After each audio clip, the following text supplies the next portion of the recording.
করবো।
অর্ণব, শুরু করো।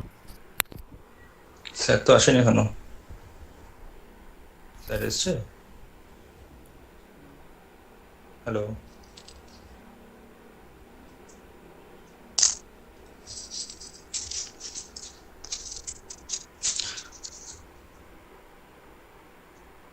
শুরু করবো? স্টার্ট করো। আচ্ছা। Hello and good afternoon to everyone.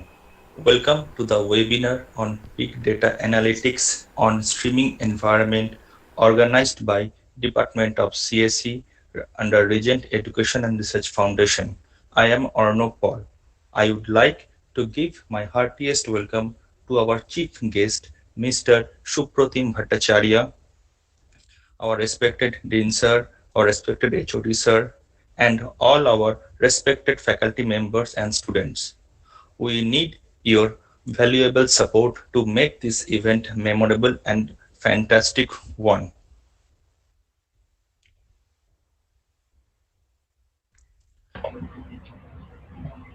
May I start?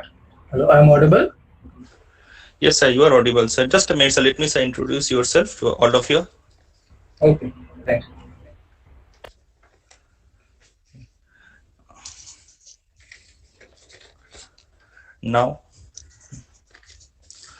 Now I'd like to introduce our chief guest, Mr. Supratim Bhattacharya,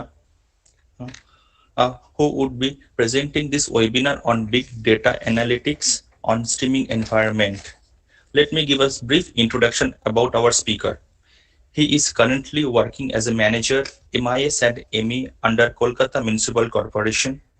He is a certified big data analytics and Hadoop professional. He is also pursuing PhD in big data analytics domain. He has more than 15 years academic exposure in various universities like Macau, West Bengal University of Health Sciences, Sikkim Manipal University, and Jaipur National University. He is also a member of Indian Statistical Institute. He has more than 10 publications in domain of big data analytics and decision making in various journals and conferences. Now, I would request Mr. Supratim Bhattacharya sir to take control and kindly start today's webinar. Sir, if you kindly start the webinar. Thank you, Arnav. Thank you, sir. Good afternoon, respected Dean Sir. Good afternoon, HOD Sir, and good afternoon to all the respected faculty members and the participants. I am Supratim Bhattacharya. As you have introduced, I am working as a MIS manager in KMC and pursuing PhD in computer science in the domain of big data analytics. Today, I will give a brief webinar and sharing a screen.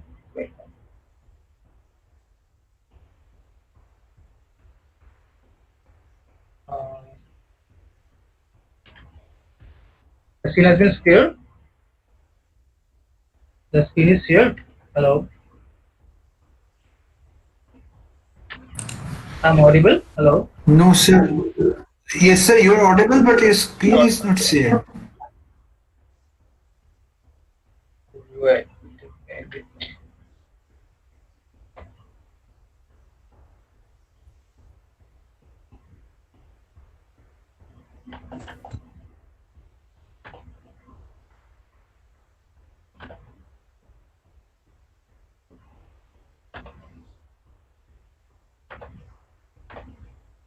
Now is it okay?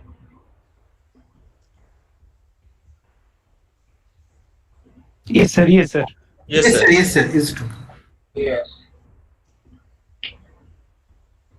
Fine. So the webinar is on big data analytics on streaming environment. These are the topic today I will discuss. I will first introduce some introductory concept, then moving towards the concept of streaming model. After that, introduction to the sketching concept. Then what is dimensional reduction and how we do that with the help of SVD and PCA. And finally, I will discuss about one of my research paper regarding streaming environment in big data analytics domain. So start with the concept of big data. Well, the question arises in my mind when I started on this domain, that which is more important, the big part or the data part, or both. Then I realized that nothing is important, big or data. The most important part is how we extract knowledge from this topic. So big data is what like a small data, but it should have certain level of uncertainty beyond approximation and randomization. Believe me, in the year 2012, when I started searching about big data in Google, I found very few pages describing this concept. Why? Because at that time also big data was not so emerging area, or people or the academicians at that moment also not thinking about the concept, what is this or what we can do with this. So in advent of digitization, in initial stages, humans stored data. Obviously, we started entering data into the system, whatever be the format, whatever be the structure, we're entering data for only for storing purpose.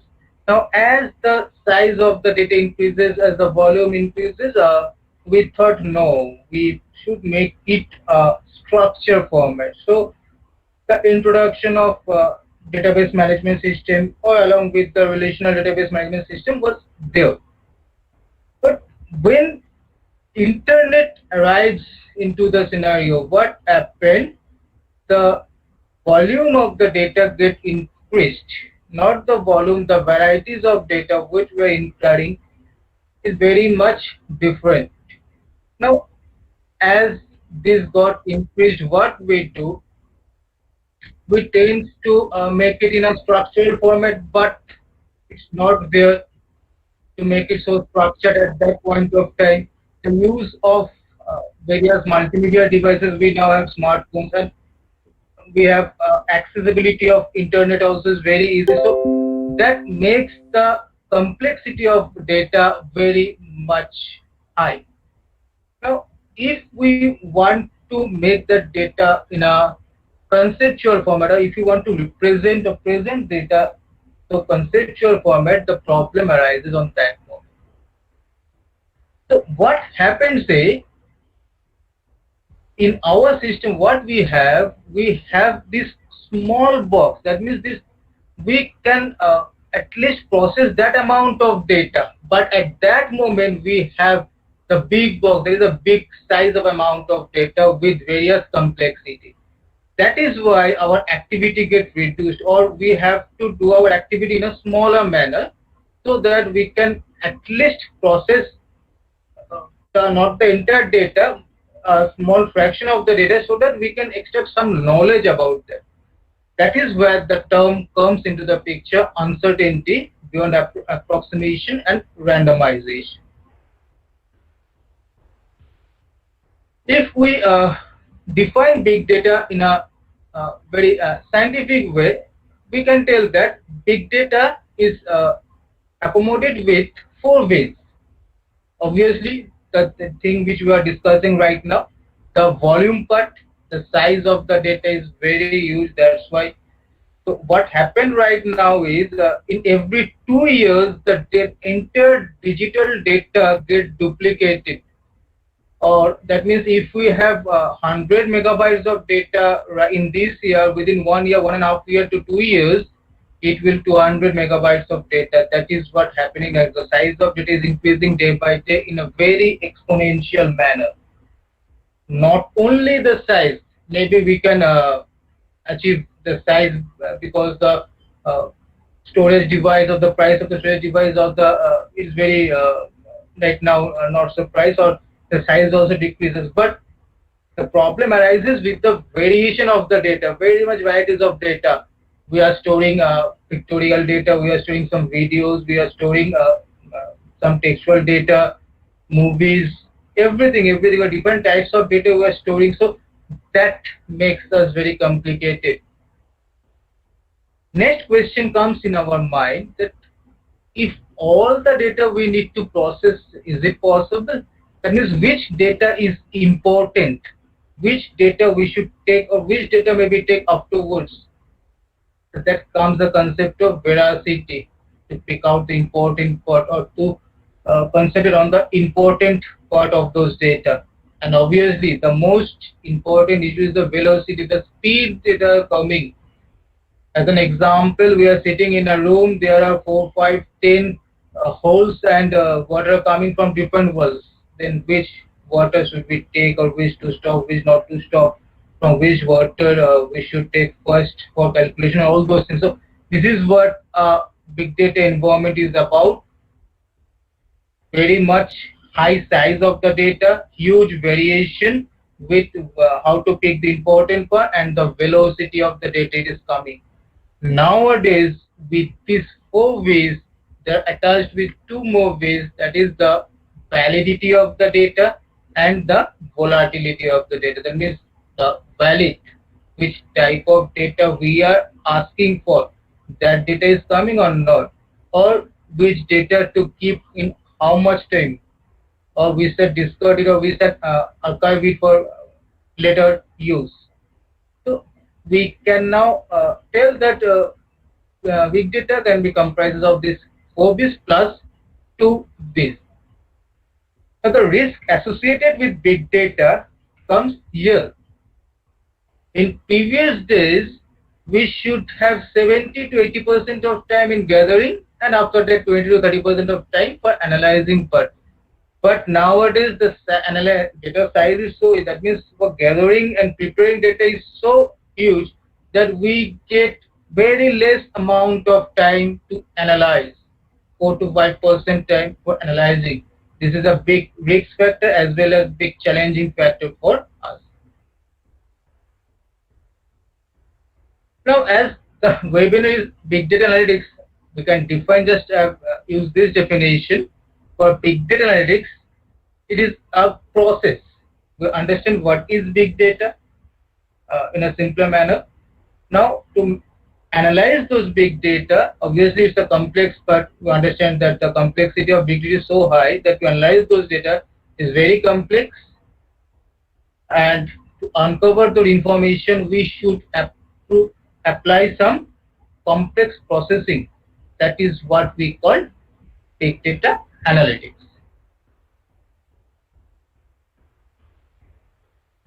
Now we come to the next topic, that is what is streaming model. As the webinar comprises of streaming environment, then what is a streaming model?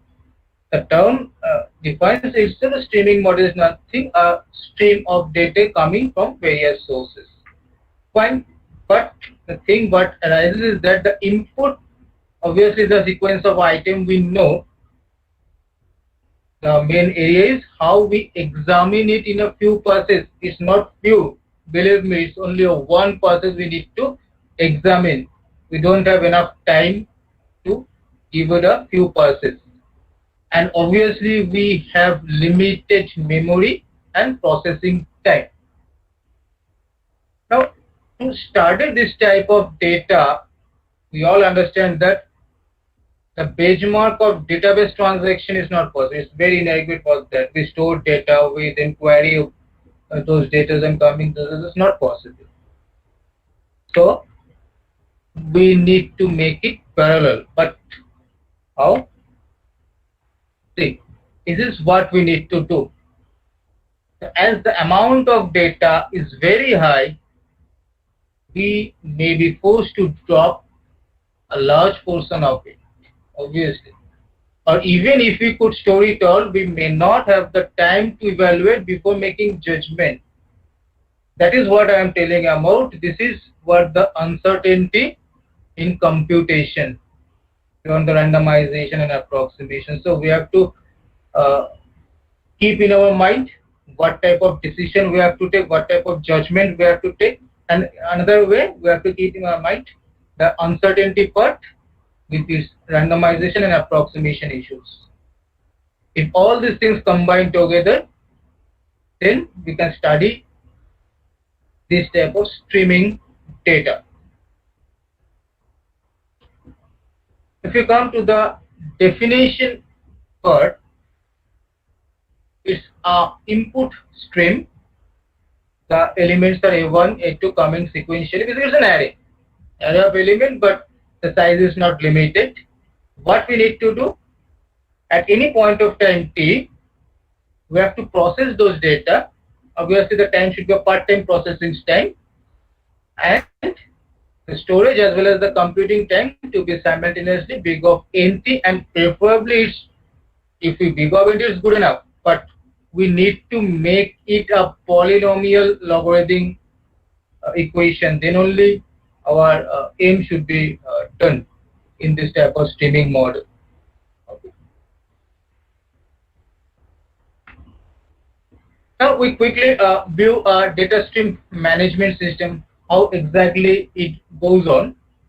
See, from input, this is some streams entering, whatever be the data, what type of data is entering. Where it is entering in a stream processor. And the stream processor is equipped with various things. See, within the stream processor, there is a standing queries, and along with standing queries, they are associated with two types of storage devices. One is limiting working storage, another is archival storage. And there is the ad hoc query that is continuously putting input and getting output from the stream processor. And obviously, finally, we are getting some output streams. Now, are coming one to one at every point of time. See, the standing queries is the simple queries that we need to do it. But from the streaming data, suppose we put a sensor device in a ocean. For what? For keeping track of the temperature of the ocean in a specific time interval. So our standing queries should be that after 10 minutes, 15 minutes, they will provide the stream of data is coming, the stream of temperature is coming, and after 15-20 minutes, we will get the average maybe temperature from the ocean for the particular sensor. And mind it, it is one sensor, then the size of the data is very small, but in the ocean there should be lakhs of sensors, and from there are very lakhs into 10 minutes. That means there are huge amount of data is coming within a single time. So our standard queries is simply to book out the temperature from the streams of data that are coming. Now, all the data, if you want to process all the data, we see that it's not possible to process all the data. So what we think the working data, the data we need for the standing queries, we put it in our limited working storage if required. That is, suppose we want to put the per minute data for taking average of 10 minutes temperature, we are taking only 1 minute data. So after 1 minute interval, the data are coming from the stream. we just put that data into our limited storage, working storage area, and the other data were just pushed back into the archival storage if we require for future, or if any other query we need afterwards. So our standing queries, we only work with the limited working storage, and from that we generate our output stream.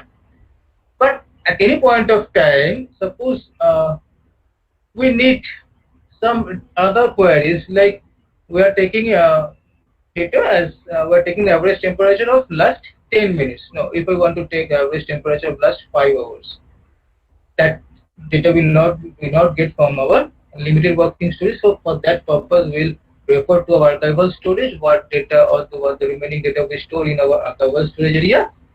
So from that, the query that we put in archival storage area should be from that ad hoc queries area. So ad hoc queries area are all other possible queries we may require other than the standard queries. But see, one thing in mind, we cannot, as we don't able to take all the input coming from the streams. So the ad hoc queries and the standard queries should be prepared based on the requirement and should be prepared previously. It's not like that at any point of time I don't require this, I require this. It's not possible for ad hoc queries, because in our data stream management system, the working area, the archival storage, all things are related, and we do planning for the entire system previously before putting it in a real life scenario. So from here onwards, we may have one thing in our mind, that this type of system should be biased for a particular job, or for to limited jobs. It's not about all type of job, all type of queries we do in our main database management system, because obviously there are some limitations in data stream management system. If this is clear, then we are moving to our next part, that how many data stream models are there. But the data stream models basically comprises of how the input elements describe the total stream. That means the input elements are coming, and how the stream behave based on the inputs is categorized by this data stream model. Now the first data stream model is time series model. This is the simplest data stream model, where every element appears in the increasing order of sequences. That is the traffic of any particular IP addresses within 5 minutes, or the share traded volume, the examples we have written here, the share trading volume for every 10 minutes, and so on. It is what we call time series model. But the most popular data model what we use is cache register model. These are here the elements are the increments of edges. That means one element comes, then if the second element is 5 more than the first element, then the second element will be 5. That is how cache register model works. They are simply put the main element of the stream as the increments of the data elements. The third model, another renowned model and another generalized model, is the turnstile model.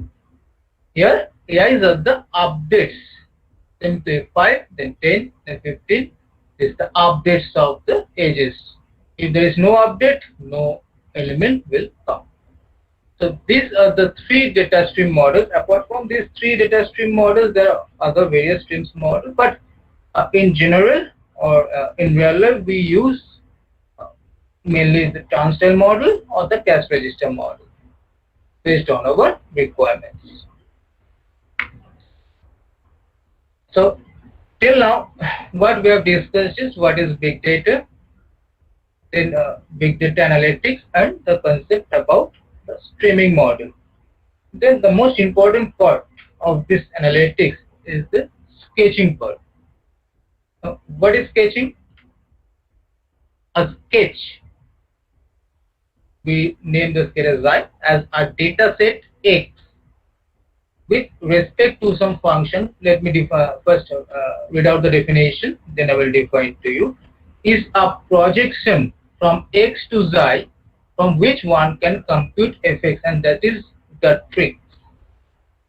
So obviously sketch is or maybe the subset of the main set of data, but this subset is not the proper subset or is not the actual subset we do in mathematics. It is like a projection from a particular set to another set, but this projection is biased on function fx. That means the function f will define how the sketch will be. For a particular streams, sketch may be different for different purposes. So we need to keep this in our mind. So sketching is not a specific procedure. Sketching is not a proper subset. Sketching is purely based on the function. Whatever function we are applying or whatever the purpose of doing the analysis, and based on that purpose we do our sketching. To give an example, see, seeing this sketch, we all understand what may be the name of the person. Yes, this is right. So we are not taking the entire properties or features of the full picture, but what we take, we just make a sketch out of that, but the sketch is such that we can easily identify all the properties of the main object. The next one, see? Here also we can able to understand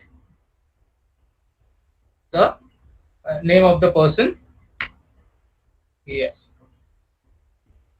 At least within this glimpse of time, I can able to understand, make you understand rather, that what is sketching about.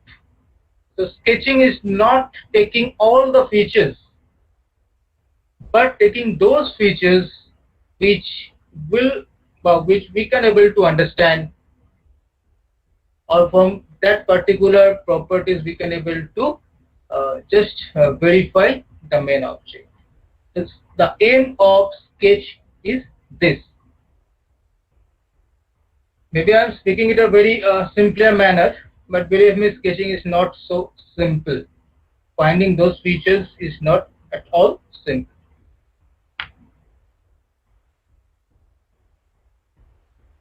Let us see what are the approaches of sketching. Now, just I want to tell all of you something, that I am biased with matrix, because in my research domain, I use the sketching in matrix, only in matrix, but it's not like that the matrix only we can do sketches on matrix. We can do sketches in other format also. Fine, but the three main matrix sketching approaches we are talking about, generating the sparse version of the matrix is very easy. Why it's easy? Because in sparse matrix there are various zeros, so just omit those zeros. They were there. More or less the property, maybe you are reducing the dimension, but at least you can able to find the properties of the particular data or the stream of data we are talking about. The second approach, another way of finding sketches, is just randomly combine matrix rows. If some rows are adjacent with each other, combine it, no problem. See, sketching is not the accurate object. Our main aim is to reduce the 4 B's so that we can able to analyze the thing. Alright, visualize the thing for extracting certain features.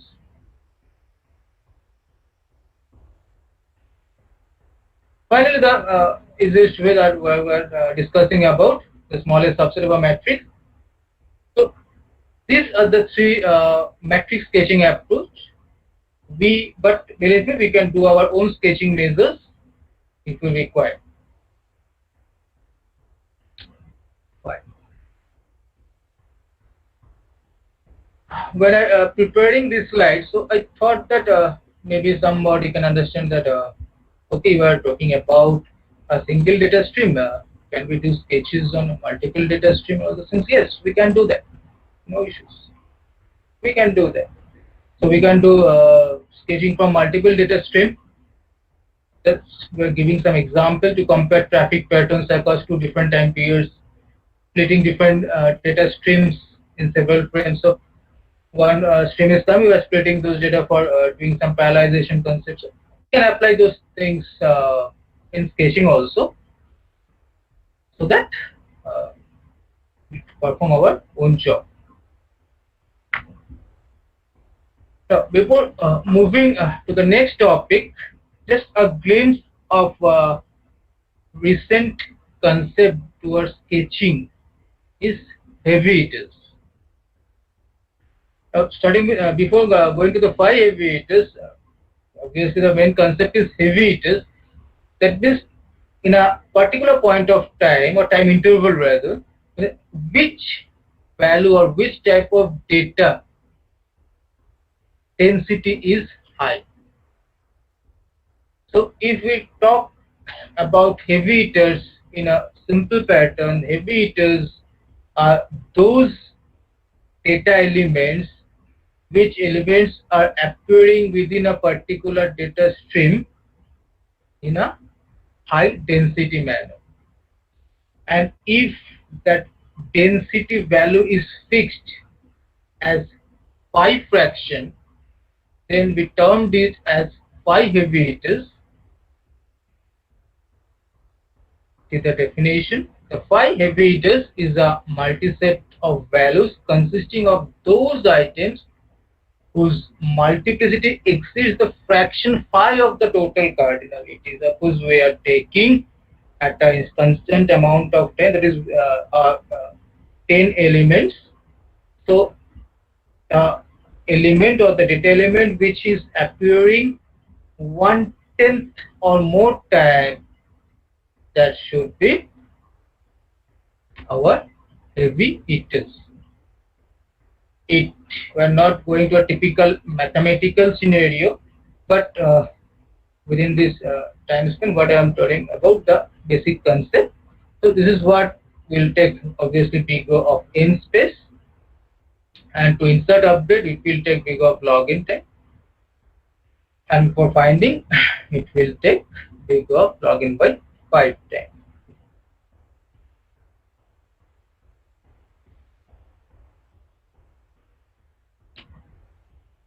The picture defines itself. That is what we call dimensionality reduction. We want to reduce the dimension from a 3D plane to 2D plane. Just that is what it maybe not originally 3D 2D, maybe n number of D planes to n minus p number of planes. That is what we call dimension reduction. And there are various dimension reduction technique. I will just discuss one or two techniques for your knowledge. So the first dimension reduction technique that we'll discuss is singular value decomposition. In short form, we call it as SVD. So the job of SVD is to reduce the high dimensional matrix to a low dimensional one. Obviously, it allows an exact representation of any matrix, obviously, but with discarding the less important part. Why? Obviously, to reduce the dimension, and in that purpose, it may lose some features. So, approximation is there. Just mathematical definition about SVD. It's a M matrix with dimension M cross N. That matrix is divided into three other matrices, U, V, and sigma. Within this U and V are two column orthonormal matrix, and sigma is a diagonal matrix. I will come to an example. So this is what happened. The in-person matrix is divided into these three parts.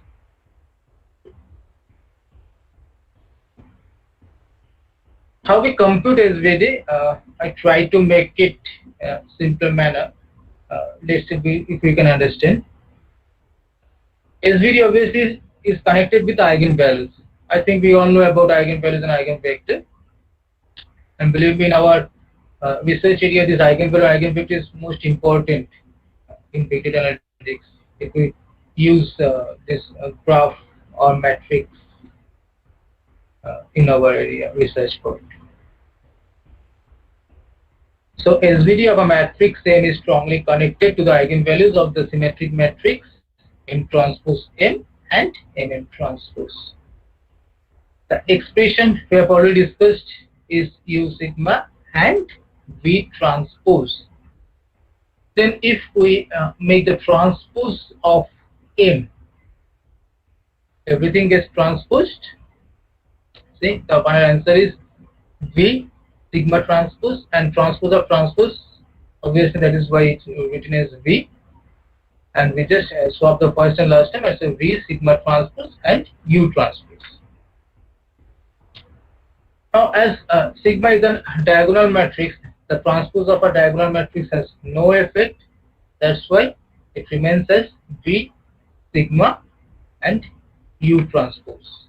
If we multiply the M transpose with M, we get V sigma U transpose, then U sigma and V transpose. As U is an orthogonal matrix, so U transpose U obviously is an matrix. Then the matrix of M transpose M will become as V sigma square V transpose. Now if we multiply both sides with V, then it will be M transpose MV equal to V sigma square V transpose V. Again, V is another orthonormal matrix, so V transpose becomes an identity. So M transpose MV is V sigma square. Sigma is an diagonal matrix. So if the entries, if we do sigma square, what will happen? The entries in the ith row and column obviously get squared.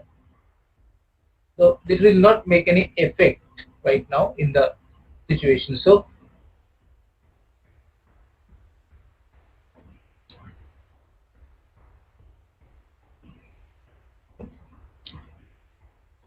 the above equation says that V is the matrix of eigenvectors of M transpose M, and sigma square is the diagonal matrix of the entries at the corresponding eigenvalues.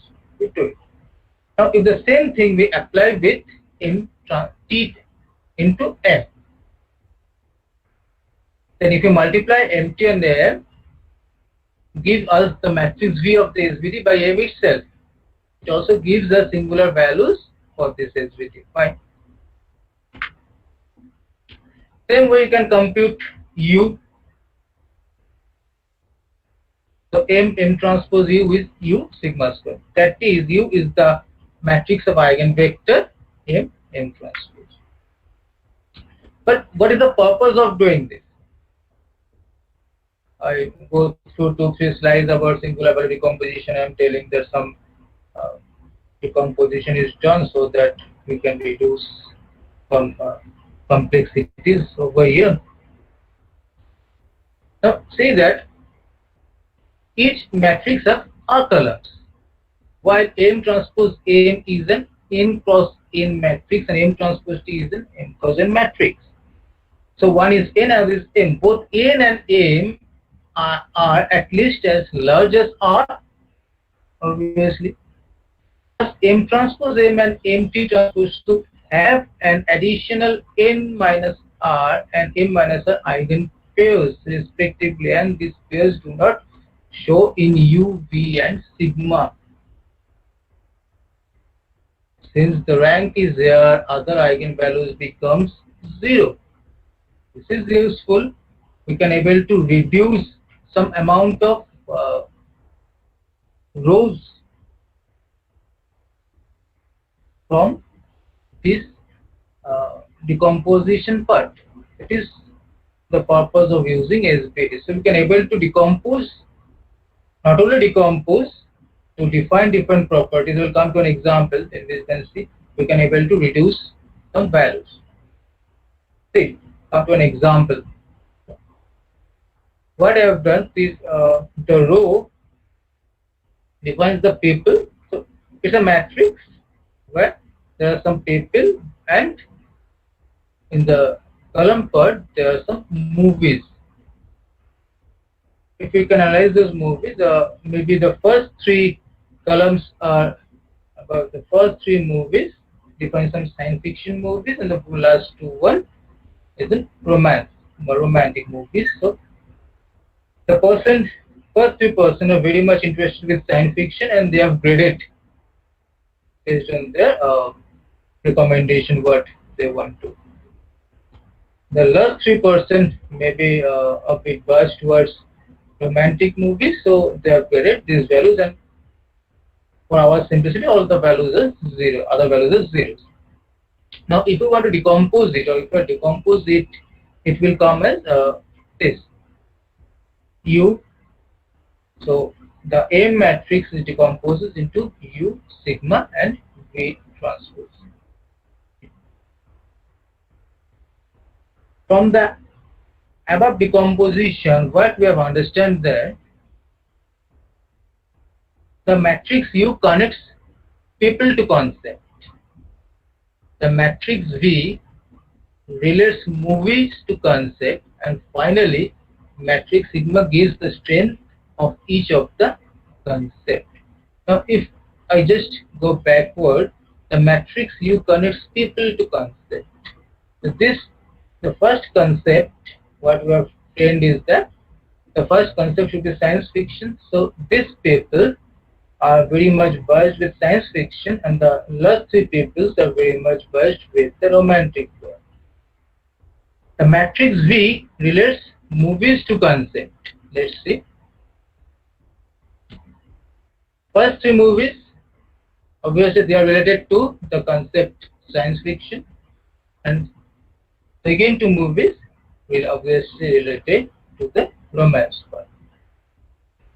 Finally, the matrix sigma gives the strength of each of the concept. So 12.4 is the strength of this science fiction concept, and 9.5 is the strength of this romance concept.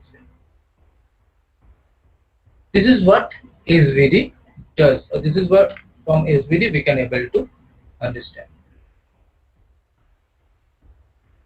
Now, another way of reducing dimensionality from SVD is that as some values of after doing decomposition, there may be some rows whose values are very less. In that case, we can drop those values. If the size of U, V is very huge, then also we may have some problem analyzing. So we can make a threshold. We can put a 5 over here and just discard all the values which are very much less on that particular threshold value. We put it as S over here. This is how we can reduce dimensionality apart from simple decomposition. Another decomposition technique is PCA. Same as SVD, I will not discuss PCA great because we are running out of time basically. So what PCA does, maybe PCA is the same technique as SVD. It also applies eigenvectors with same concept M transpose and M transpose. But what PCA mode does is has a more visualization effect rather than SBT.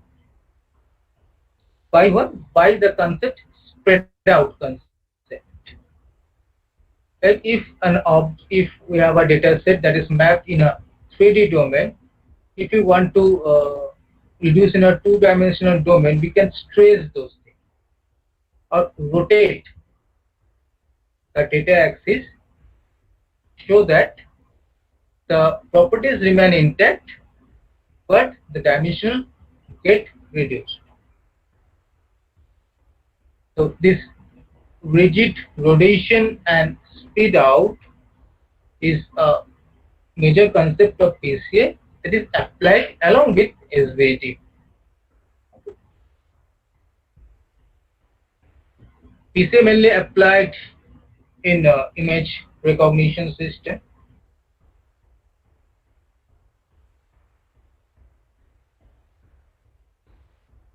Till now, the things what we have discussed is purely a generalized one, theoretical one.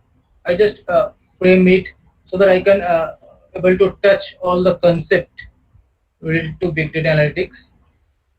But there are far more concepts. Now, I will just end up the intersection by discussing one of the paper where I have applied streaming setting. I have applied sketching and I have applied some approximation theorem to estimate the completeness of a graph. I've been doing this paper with Mr.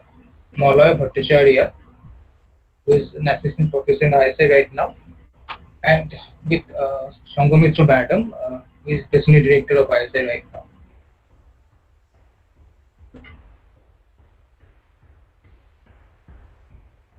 The topic is obviously estimating completeness of a graph in a streaming model.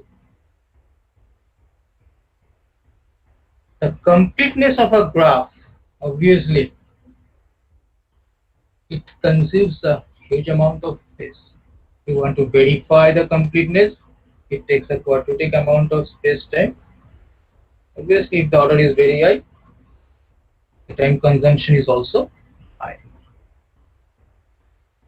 So in that case, what we thought to design a sublinear algorithm.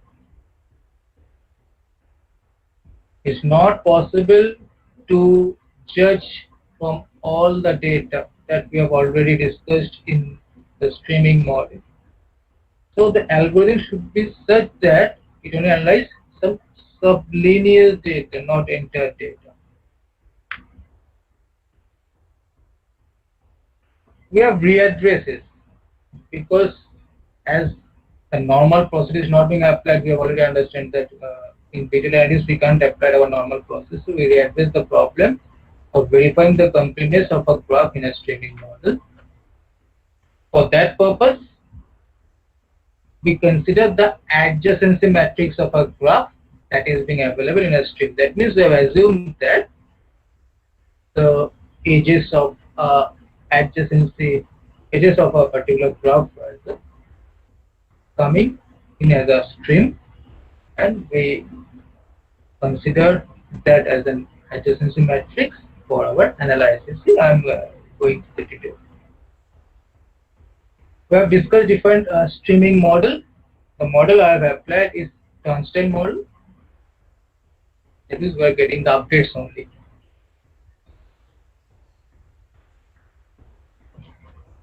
Obviously, the proposed algorithm run in a linear time and consume space proportional to the dimension of the matrix. And as this is an estimation, an approximation, there should be some error parameter.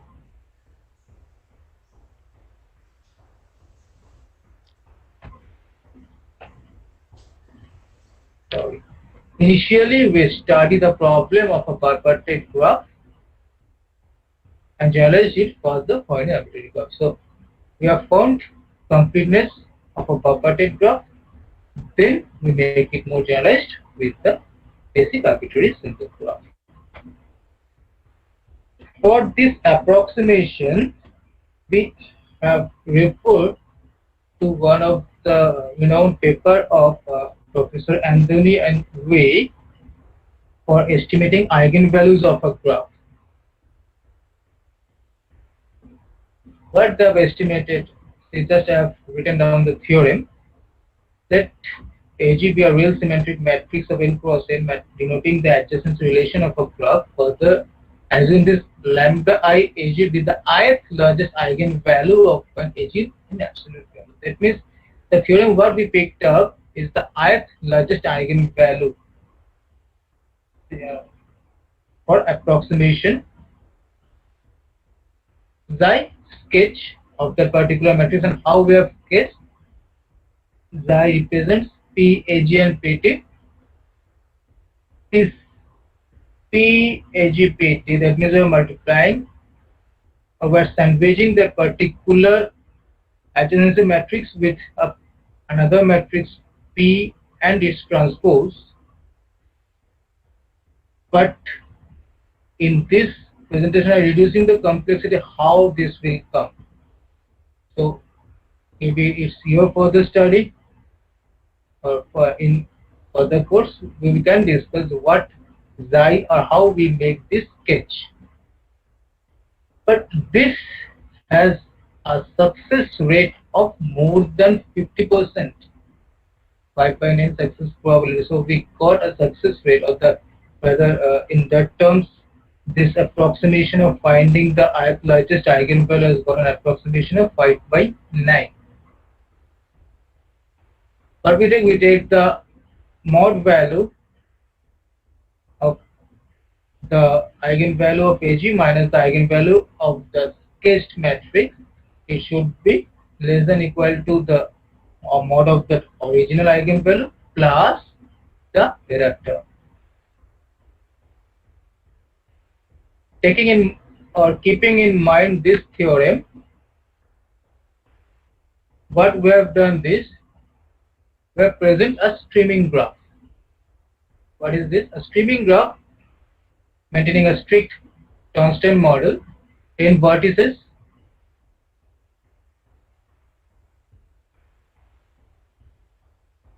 with edges or the position of the edges as the input stream. So the input stream what we are getting is S1, S2 and Sn. What is S? S is the position of the vertices at any point of time. So the concept comes. The eigenvalue of a complete bipartite graph G, if we do the calculation of eigenvalue for a complete adjacency matrix of a complete bipartite graph, what we find that it should be lambda 1, that is an eigenvalue, some zeros, and another should be the negative part of the first eigenvalue. For our simplicity, we are terming it as lambda. Now if we write the sequence, it will be lambda lambda 0 0. If we write the sequence in a decreasing order, what will happen is lambda lambda and other part is 0.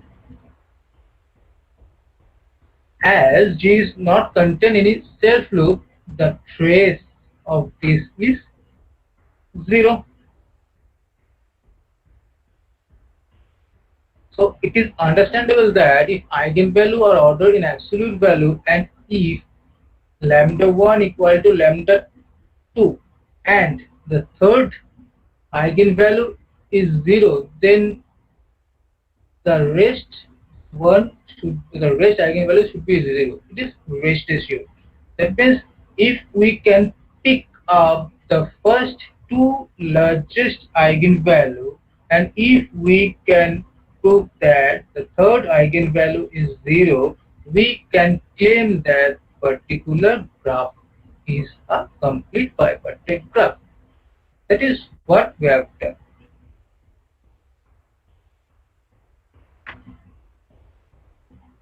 And now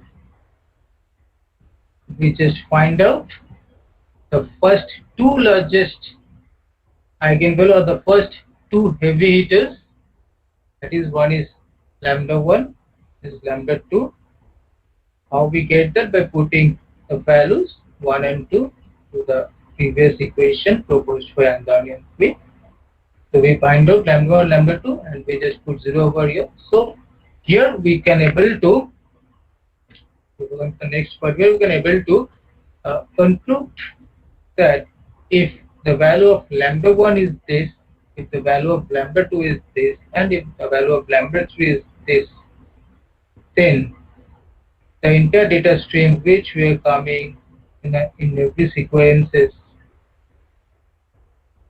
is a combination of complete bipartite graph. That means the edges that are coming, if you can find the first three eigenvalues of the entire stream, it is estimated or it can be concluded that if this three sequence is intact, then the sequences that are coming or that a graph for which the edges are coming is a complete bipartite graph.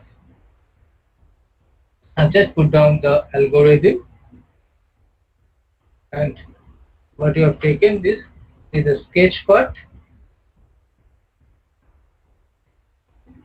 and this is a very complicated issue that you have to design. So I've already told you the sketch part is completed and we have to design sketch based on our requirement, and this sketch obviously proposed by Anthony and we just follow the sketching procedure to finding this approximation.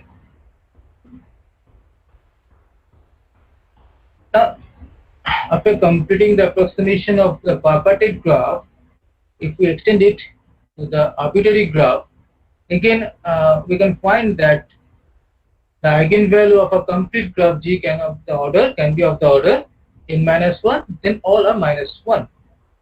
If we make it in a decreasing order of absolute value, we get that n minus 1, others are 1. Now, as it has no self-loop, the trace is 0.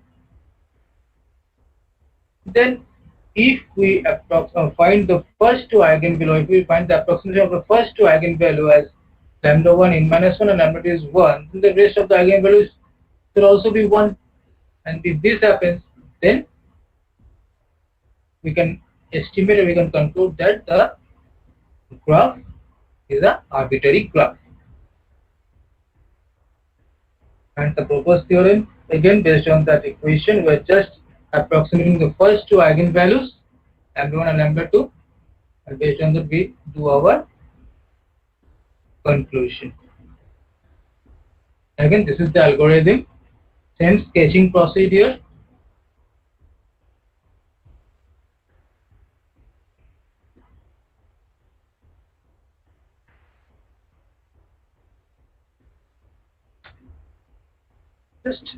I have just give you a glimpse of idea for approximating or estimating the completeness of a streaming graph.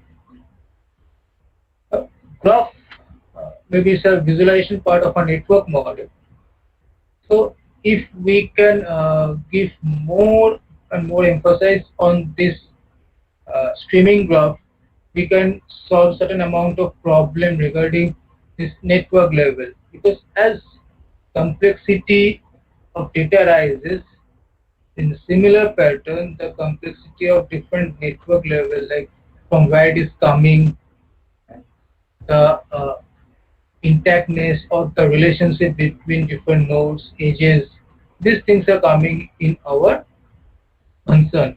So if we can go through, or if we can able to analyze for more in this aspect, it will be better. So that's how completeness is important in this aspect.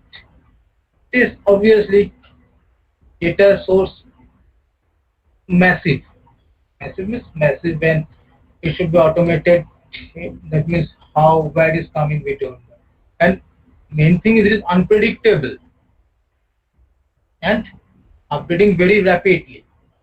So this is a concern. So approximation, estimation is important over here. For doing this experiment, we have used social media sites and we have extracted some data with vertices of 4039 and edges of 88234. And when we do the experiment and we receive the result, obviously our result is more than 50%. And we achieve better result in arbitrary graph rather than bipartite graph.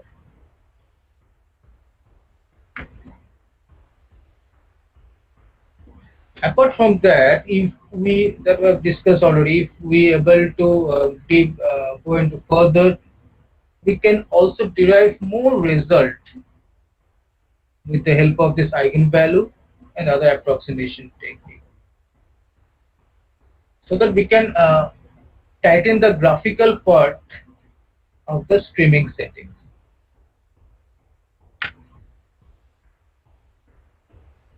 Obviously, if we able to do research in this area of big data,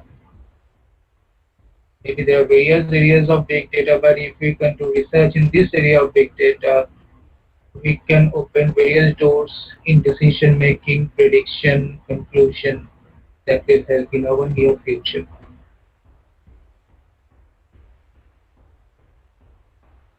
For presenting these are the references what I have used. Now, maybe any question you want to ask?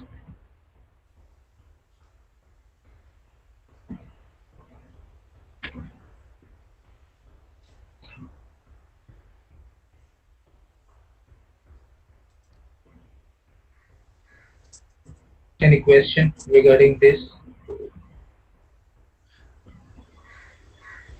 Anyone, if you have any doubts and queries or any question, you can type it in the chat box.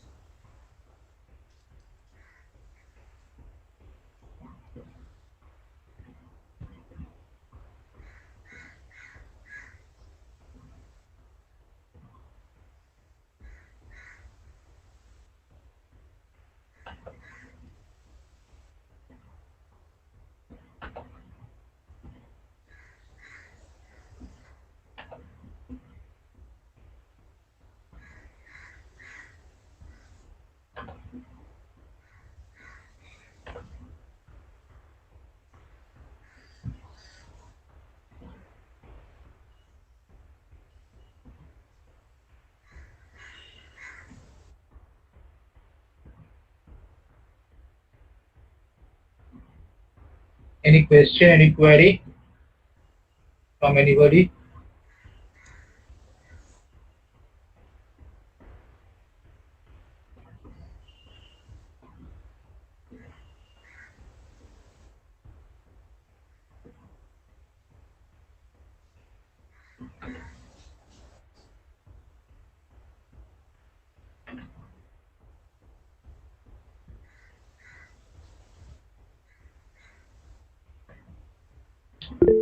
So I don't know what to do.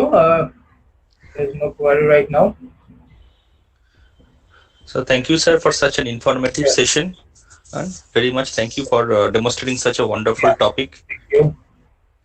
I, on behalf of Computer Science and Engineering Department under Regent Education and Research Foundation, extend a very hearty vote of thanks to Mr. Supratim Bhattacharya, sir, on demonstrating such a beautiful topic and giving his findings and knowledge and sharing it with us.